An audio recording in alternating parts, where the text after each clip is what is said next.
फराहम किया जाने वाला पीने का पानी BIS के पैमाने पर खरा ना उतरने के बाद लोगों में तशवीश पाई जा रही है। आज तक यहाँ के लोगों को आलूदा पानी फराहम किया जा रहा था। माहिरीन का मानना है कि सरकार और लोगों को इस जिम्न में इक़दाम करने की जरूरत है ताकि लोगों को पीने का साफ पानी नसीब हो। आप देखें रिपोर्ट और मुझे दें इजाजत। आदाब।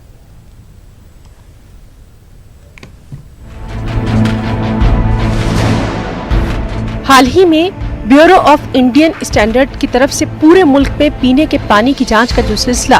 शुरू किया गया था, उसमें जम्मू के मुख्तलिफ मुकामात से पानी के 10 नमूने भी जांच के लिए हासिल किए गए थे।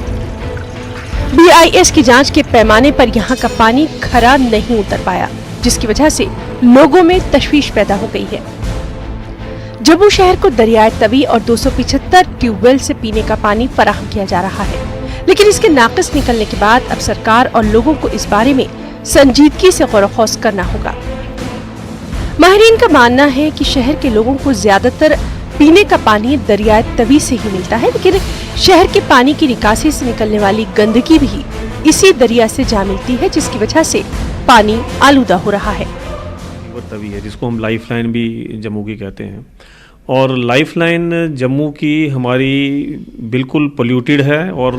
पूरा जम्मू का ही नहीं, जम्मू के पीछे से जो एरिया से जहाँ से ये गुजरती है उन सब का जो ड्रेनेज है, सीवरेज लाइन है या छोटी मोटी जो भी कॉटेज इंडस्ट्रीज़ हैं, सब का जो डिस्चार्ज है वो तवी में ही जा रहा है।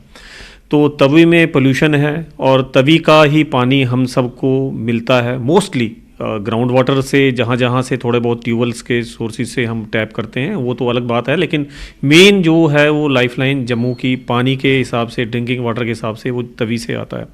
तवी से जो लेके हम बाद में ट्रीट करके उसको काटते हैं, वो भी हमारा पूरा एफिशिएंटली ट्रीटमेंट उसका नहीं हो पा रहा है, और जो ट्रीटमेंट प्लांट से लेके जो घरों तक सप्लाई होता है उसमें भी हमारे बड़े ज़्यादा जगह से जो पाइप्स की लीकेज है